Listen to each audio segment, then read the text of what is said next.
नमस्कार मित्रांनो, मी आता रावेत मध्ये आहे. Survey number 195. या ठिकाणी कोणत्याही प्रकारची झोपडपट्टी नसताना पालिकेचे अत्यंत कर्तव्यदक्ष हुशार अधिकारी अण्णा बोदडे यांनी या ठिकाणी झोपडपट्टी असं दाखवून झोपडपट्टी पुनर्वसनाची एक योजना राबवलेली आहे.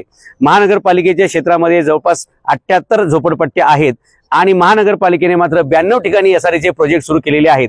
त्यामुळे हवेतील 14 ज्या झोपडपट्ट्या निर्माण केल्यात काल्पनिक बोगस अधिकाऱ्यांनी बोगस ज्या झोपडपट्ट्या तयार केल्यात त्याच्यामध्ये इथलं नाव आहे.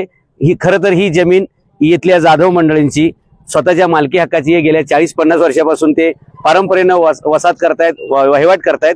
इथे कोणत्याही प्रकारची झोपडपट्टी नसताना कागदोपत्री हे झोपडपट्ट्या तयार झालेल्या आहेत. 2019ला इथे कॅनबेरी नावाच्या संस्थेनं सर्वे केला होता. त्यांच्या अहवालामध्ये इथं कुठेही झोपडपट्टी नाही. 2000 साली म्हणजे 2020 साली 2019 झालं, 2020 साली इथे परत एकदा मशाल नावाच्या संस्थेने सर्वे केला होता. त्याच्यामध्ये पण इथे कुठेही झोपडपट्टी नाही. खरं तर इथं झोपडपट्टी आहेच नाही, तर ती सर्वेमध्ये येईल कुठून. परंतु अण्णा बोदडे यांनी काही सर्वे केला आणि त्यानंतर त्यांनी वाकडकर असोसिएट आणि मेसर्स ग्रेस असोसिएट या दोघांना हाताला धरून आणि काही राजकारणातल्या लोकांना हाताला धरून इथे बोगस कागदपत्र तयार केली आणि इथे झोपडपट्टी दाखवून इथल्याही लोकांवर अन्याय केलेला आहे आणि बोगस लाभार्थ्यांना त्यात घुसून एक 600 कोटी रुपयाचा घोटाळा केलेला आहे. त्याबद्दल इथले स्थानिक रहिवासी बोलणार आहेत. तुम्ही कधीपासून इथं राहताय आणि काय परिस्थिती आहे? 1970 पासून इथं राहिले. हा, आमचे आजोबा होते, आजोबापासून आम्ही इथं राहिले. आमचे वडील होते, वडील शेती करत होते. आमचे मोठे चुलते 2 भाऊ, त्यांचा सर्व मोठा परिवार. आम्ही तेव्हापासून आम्ही इथंच राहिले. पूर्वीपासून आम्ही शेती करत होतो आमच्या आजोबापासून. जमीन यांच्या मालकीचे हे शेती करतात. गेले 1970 पासून म्हणजे जवळपास 55-60 वर्षापासून ते इथं राहतात. झोपडपट्टीची व्याख्या अशी असते की सरकारी जमिनीवर अतिक्रमण करून केलेले बांधलेले पत्र्याची तात्पुरती झोपड्या. ह्यांची स्वतःची मालकी जमीन आहे. हे बांधकाम बघा हे पक्क्या विट्याचं बांधकाम आहे. अनेक दशकापासून ते इथं राहत आहेत. याला झोपडपट्टी म्हणत नाहीत, पण अधिकाऱ्यांनी ते केलेले.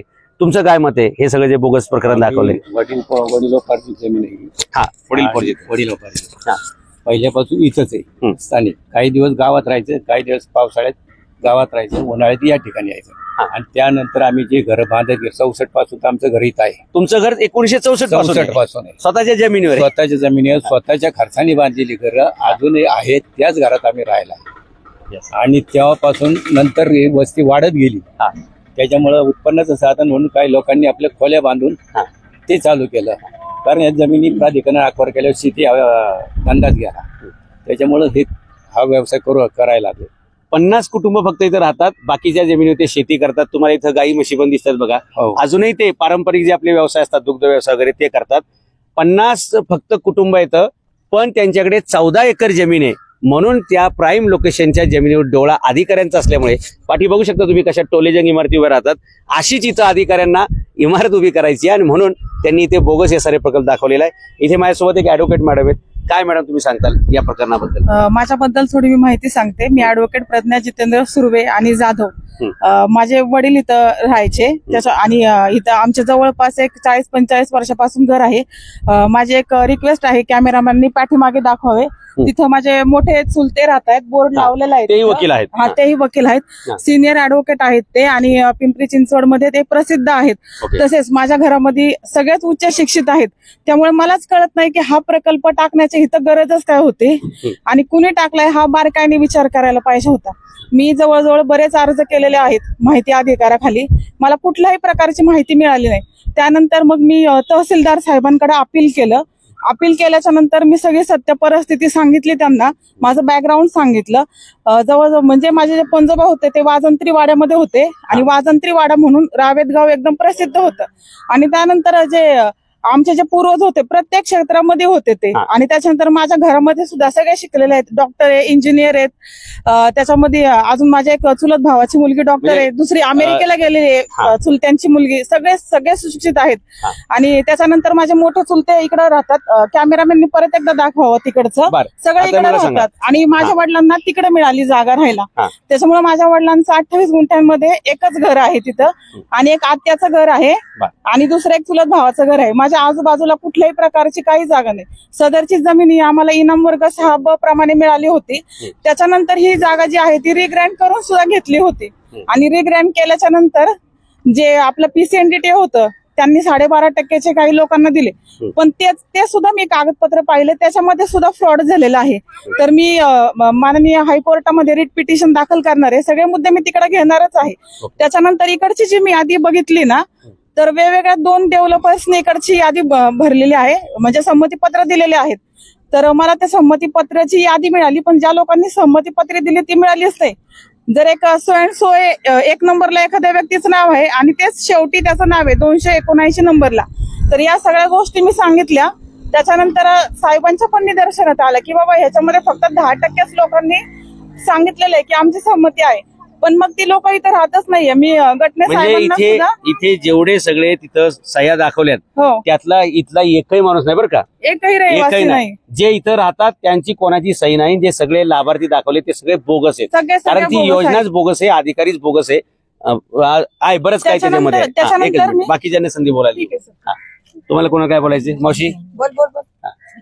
बरं ठीक आहे. हा मग हा तुम्ही मागासवर्गीयांच्या एवढ्या जमिनी लाटल्या, तुमची संडास, तुमच्या शाळा, तुमचे ऑफिस, स्मशानभूमी, पोलीस चौकी सगळे या जमिनीवर आहे. आता राहिलेली घरं पण तुम्ही घेऊन आम्हाला बेघर करताय का? म्हणजे गरिबांनी मागासवर्गीयांनी जगायचं कसं? आणि सगळ्या जमिनी मागासवर्गीयांच्या हो, तुम्हाला पाहिजे धनदानग्यांच्या, श्रीमंतांच्या त्या नकोय. त्यांना अजून श्रीमंत करत राहा आणि आम्हाला अजून गरीब करत राहा. हा एक कसं आहे? प्रकारचा अन्याय आहे. आणि बाबासाहेबांनी जसं आपल्याला सांगितलं होतं की शिका, संघटित आणि संघर्ष करा. मला वाटतं पहिला टप्पा आपण आता सुरू केलेला आहे. आपण शिकलेलो आहोत. मॅडम आहेत आपल्यासोबत, त्यांचे चुलत्यांचं उदाहरण सांगितलंय. त्यांच्या घरातले अनेक लोक परदेशात आहेत. तुमच्यापैकी पण बरेचसे लोकांची मुलं शिकली आहेत. आपण शिकलेलो आहोत. आता संघटना चालू करूया, संघटित होऊया आणि हा संघर्ष केला पाहिजे. 14 एकर जमिनीवर जो शासनाचा डोळा आहे तो आपण डोळा फोडला पाहिजे आणि लोकांचे डोळे उघडण्यासाठीच आपण हा व्हिडिओ केलेला आहे. या पिंपरी महानगरपालिकेमध्ये भ्रष्ट अधिकाऱ्यांनी अशा प्रकारे 14 ठिकाणी बोगस हे सारे प्रोजेक्ट सुरू केलेले आहेत. त्या सगळ्यांचा पर्दाफाश आपण करणार आहे. त्यातला पहिला व्हिडिओ आपण इथं काढलेला आहे. आणि विशेष म्हणजे मागासवर्गीयांचं नुकसान करण्यासाठी पालिकेतल्या धनदानग्या पुढाऱ्यांनी एका मागासवर्गीय अधिकाऱ्यालाच पुढे केलं, हे दुर्दैवाची गोष्ट आहे. त्या माणसाचं नाव अण्णा बोदडे आणि अण्णा बोदडे यांची डिग्री स्वतःची बोगस आहे, त्यांची भरती सुद्धा बोगस आहे. ते सुद्धा प्रकरण आपण पुढे काढणार आहोत. तर बोगस अधिकाऱ्याकडून तुम्ही आणखी दुसऱ्या पुढच्या काय अपेक्षा करणार आहात? तरी कुऱ्हाडीचा दांडा गोताच काळ, समाजाच्या माणसांनी समाजावरचे अन्याय करावा याच्यापेक्षा मोठं ते दुर्दैव असूच शकत नाही. परंतु चूक अशी आहे की आपण कोणालाही माफ करणार नाही. तू बोल ना, तुला जे वाटतं ते सांग ना, की इथं झोपडपट्टी नसताना झोपडपट्टी दाखवली जाते, तुमचे 14 एकर जमीन लाटली जाते.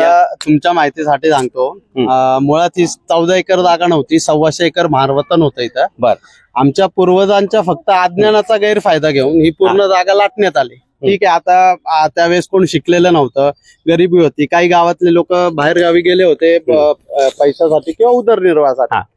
सरकारने ह्या गोष्टींचा फायदा घेऊन ही जागा चुकीच्या पद्धतीने लाटली. बरं, लाटली कशासाठी? प्राधिकरण हे ऍक्च्युली एस्टॅब्लिश झालं कशासाठी 1972ला, की बाबा पिंपरी चिंचवड शहराचं औद्योगिकरण असू दे किंवा इंडस्ट्रियल एरिया म्हणून नाव येत होतं पुढे. तर यांनी काय केलं, यांच्यासाठी घरं बांधण्यासाठी प्राधिकरणाला हे केलं, एस्टॅब्लिश केलं. मग प्राधिकरण सर ऍक्च्युली मूळ मुद्द्यापासून भरकटून त्यांनी इथं जागा लाटली. मध्यमवर्गीयांसाठी कुठलाच प्रकल्प नाही इथं सगळं सर तुम्हाला जेवढे प्रोजेक्ट दिसतील सगळे बिल्डर लॉबीचे दिसतील. आणि प्रत्यक्षात त्यांना आमचे ताबे घेता आले नाही त्यावेळेस, प्राधिकरणाला असू दे किंवा आता ज्यांच्याकडे त्यांनी हँड ओव्हर केले. आणि मीन वाईल त्या काळामध्ये प्राधिकरणाचा भ्रष्टाचार हा उघड पेपरमध्ये पण येत होता की प्राधिकरण किती भ्रष्टाचार करतंय. त्याच्यामुळे 2019ला 16 मार्च 2019ला हे पूर्ण बरखास्तच करण्यात आलं प्राधिकरण. बरोबर. शिल्लक वॅकंट काय प्लॉट होता तो पीएमआरडी कडे हँडओव्हर करण्यात आला. आणि जी काही वस्ती आहे, जी काही घरं आहेत आमची मूळ मालकांची, अगदी सर तुमच्या माहितीसाठी सांगतो, ग्रामपंचायत असल्यापासून आमच्या नोंदी आहेत ह्या घरांच्या. आणि तुम्ही जर बघितलं सर व्यवस्थित तर तुम्हाला रस्ते दिसतील, ड्रेनेज दिसतील. म्हणजे झोपडपट्टीसाठी जो काही लागतो क्रायटेरिया लागतो तो क्रायटेरिया नाही. आम्ही कुठेच बसत नाही. मग अण्णा बोदड्यांनी फक्त त्यांच्या पदाचा गैरफायदा घेऊन इथं हा असा प्रकार केलाय चुकीचा. तर पहिली गोष्ट आम्ही सगळ्यात जाहीर निषेध करतो अण्णा बोदडेंचा की बोदडे अण्णा बोदडेंचा की आमच्या समाजाचा अधिकारी असून आज मूळ मालकांना तो बेघर करतो आणि झोपडपट्टी घोषित करतोय. मुळात आमचा सर स्वाभिमान आहे की आज मूळ मालक असून बाबासाहेबांनी आमच्यासाठी आयुष्य घालवलं घाणीतून वर काढायला, आणि ही लोक त्यांच्या पदाचा गैरफायदा घेऊन आम्हाला झोपडपट्टी म्हणून घोषित करायला निघले. ते अतिशय निंदनीय आणि अतिशय चुकीचं आहे आमच्या मते. तर याच्या वतीने आम्ही सगळे जाधवनगरच्या वतीने एक जाहीर निषेध पण करणार आहे त्यांचा. अण्णा समाजाच्या प्रत्येक माणसाने आणि या शहरामध्ये राहणाऱ्या प्रत्येक जागरूकांनी या गोष्टीचा निषेध केला पाहिजे. बाबासाहेबांनी आपल्याला वर आणण्यासाठी प्रयत्न केला आणि यांनी आम्हाला परत त्या दलदलीत ढकलण्यासाठी प्रयत्न केला. बाबासाहेब असे म्हणले होते की मी चालू केलेला चळवळीचा रथ पुढे नाही नेता आले तरी काय हरकत नाही माझी, पण तो रथ मागे खेचण्याचं पाप करू नका. ते पाप अण्णा बोधडे करतायत आणि अनेक ठिकाणी केले बरं का, हेच नाही तर निषेध केलाय तुम्ही, ते उत्तमच आहे, योग्यच आहे. त्यामुळे आपण त्यांच्या डिग्रीचाही पर्दाफाश करू. त्यांची नियुक्ती बोगस आहे. येणाऱ्या प्रत्येक महापौराला पैसे कमवून देण्यामध्ये त्यांचा हातखंडा असायचा आणि म्हणून प्रत्येक महापौर त्यांना जवळ करायचा. कारण त्यांचं कौशल्य जे आहे म्हणजे कुठल्याही विद्यापीठात न जाता त्यांनी हे कौशल्य म्हणजे घरगुती स्किल कसं त्यांनी कमवलं हा अभ्यासाचा भाग आहे. पात्र लोकांना अपात्र करणं आणि अपात्र लोकांना पात्र करणं याच्यामध्ये बोधडेंचा कोणी हात धरू शकत नाही. म्हणून त्यांच्या अपात्रतेबद्दलचे जे काही डिग्री आहेत आणि त्यांचे जे काही नियुक्त्या आहेत बोगस, याचाही आपण पर्दाफाश लवकरच करू. कारण बोगस अधिकारी अशा प्रकारची बोगस कामं करू शकतो. दुर्दैव हेच आहे की समाजाच्या माणसांनी समाजाचा घात केलेला आहे. बरोबर. प्रश्न आहे सर, अण्णा बोधडे आणि निलेश घटने साहेबांनी इथे येऊन आम्हाला त्यांनी कोणत्या नियमात त्यांनी आम्हाला झोपडपट्टी धारक हे दाखवलेले ते दाखवावं. आणि जे इथं जर कुठल्याही घरात तुम्ही जाऊन बघा त्यांनी जे हे करतात त्यांचे निकष लावलेले ते कुठलेही दाखवावं त्यांनी की ह्या निकषाखाली आम्ही तुम्हाला इथं झोपडपट्टी धारक म्हणून हे केलेले. आणि सगळ्यात महत्वाचं म्हणजे सर इथं कोणी असं हे नाहीच आहे, बाहेरचे नाहीच आहेत. त्यांनी जी यादी दाखवलेली आहे 50%ची जी त्यांची सगळे लाभार्थी आहे सगळे बोगस आहेत. त्यांनी ती यादी पण दाखवावं आणि ते प्रत्येक घरात त्या यादीमध्ये कोणतं आहे त्यांचं घर ते पण दाखवावं सर. आमच्या 2-3 मागण्या आहेत. मॅडम मला वाटतं याच्यामध्ये सेक्शन 166, 188 आणि 420 बरोबर अशा प्रकारचे फ्रॉड कागदपत्र करणं, फॉर्जरी करणं, डुप्लिकेट अफिडेव्हिट करणं, बोगस सह्या दाखवणं, बोगस कागदपत्र तयार करणं या सर्व कलमांखाली अण्णा बोधडे, गटने आणि पीएमआरडीचे अधिकारी, पालिकेचे अधिकारी जे याच्यामध्ये इन्व्हॉल्व आहेत ते आणि सर्वांवरती गुन्हे दाखल होऊ शकतात. तुम्ही सगळ्यांनी पुढाकार घेऊन नाही ते केले पाहिजे. तुम्ही ऑटोमॅटिक होणार नाही, तुम्हाला लढावं लागेल. म्हणजे अन्यायासाठी बाबासाहेबांचं असं वाक्य आहे की अत्याचार करणारा पेक्षा अत्याचार सहन करणारा जास्त गुन्हेगार आहे. तुम्हाला गुन्हेगार व्हायचंय का लढायचंय? लढायचंय. यस, यांची हिंमतबद्दल अभिनंदन. आणि हा लढा याच्यामध्ये ज्या बिल्डरांचे हात आहेत लक्षात घ्या. ही महानगरपालिका फक्त बिल्डरांच्या हितासाठी म्हणजे बिल्डरांसाठी मार्फत चालवली जाणारी महानगरपालिका म्हणजे पिंपरी चिंचवड महापालिका आणि समाजाच्याच माणसाचे घरं उद्ध्वस्त करणारे हे जे रॅकेट आहे त्याचाही आपण पर्दाफाश करूया. या जाधवनगर मधील या सर्व रहिवाशांना न्याय मिळण्यासाठी ही सर्व मंडळी लवकरच कोर्टात जाणार आहेत आणि सर्व दोषी अधिकारी आणि ह्याचे चुकीचे लाभार्थी आणि जे 2 बिल्डर्स आहेत वाकडकर पाटील 3 आहेत, आणखी कोण आहेत? RK developers, Wakadkar, grace developers या 3 डेव्हलपरवरती सुद्धा कायदेशीर फ्रॉड, फोर्जरी, फसवणूक करणे अशा प्रकारचे गुन्हे दाखल करण्याची या नागरिकांची आता मानसिकता झालेली. कारण त्यांच्या हक्काची वडीलपोर्जित कष्टाची 14 एकर जमिनीवर यांचा डोळा असून एक तर ही जमीन ताब्यात घेणे आणि दुसरं म्हणजे ह्यांना बेदखल करणे, बेघर करणे हा अन्याय कोणत्याही प्रकारे सहन केला जाणार नाहीये. माहिती जिथली दिली ना येसाऱ्याची त्यांना पण अटक व्हावी, कारवाई कारण ज्यांनी इकडचा निकाल तिकडे जाऊन सांगितला की इकडे झोपडपट्टी आहे आणि इकडे येसाऱ्याची बिल्डिंग झाली पाहिजे अशा माणसांना सुद्धा योग्य ती शिक्षा मिळाली पाहिजे. आणि मुख्य हेच आहेत इथलेच सांगणार आहे. म्हणजे या संबंधित प्रकरणामध्ये जेवढे सगळे अधिकाऱ्यांपासून ते बिल्डरांपासून ते बाकीची दिशाभूल करणारी माहिती देणाऱ्यापर्यंत सर्वांवरती गुन्हे दाखल करण्याची इथल्या नागरिकांची मानसिकता आहे. त्यांची अपेक्षा आहे की त्यांनी मोठं व्हावं आणि आम्ही बारकं व्हावं म्हणजे आमची आहे तशी परिस्थिती परत व्हावी असं त्यांनी बरोबर मावशी बारकं व्हावं नाही, तुम्हाला इथून हद्दपार करण्याचं प्लॅन आहे. कारण तुमचं त्या यादीत नाव नाहीये, तुमचं हे घर गेलं आणि नवीन मिळणार नाही अशा प्रकारचं बेघर करण्याचं हे भ्रष्ट काम आहे. हे सगळे रहिवासी एकत्र आलेत म्हणजेच बाबासाहेबांच्या विचारांवर ते चाललेले आहेत आणि लवकरच ते न्यायाच्या त्या मंदिरामध्ये प्रवेश करतील आणि त्या न्यायाचं प्रतीक म्हणून आज यांचा पहिला टप्पा पार पडलेला आहे की त्यांनी एकत्र आलेले आहेत. लवकरच याच्यावरती रिट पिटिशन्स दाखल होतील, याच्यावरती न्यायालयात दाद मागितली जाईल आणि संघटितपणे या शहरातली सगळे हे असले बोगस येसारे प्रकल्प DP, TP हे सगळे रद्द केले जातील अशी मी तुम्हाला खात्री देतो. धन्यवाद.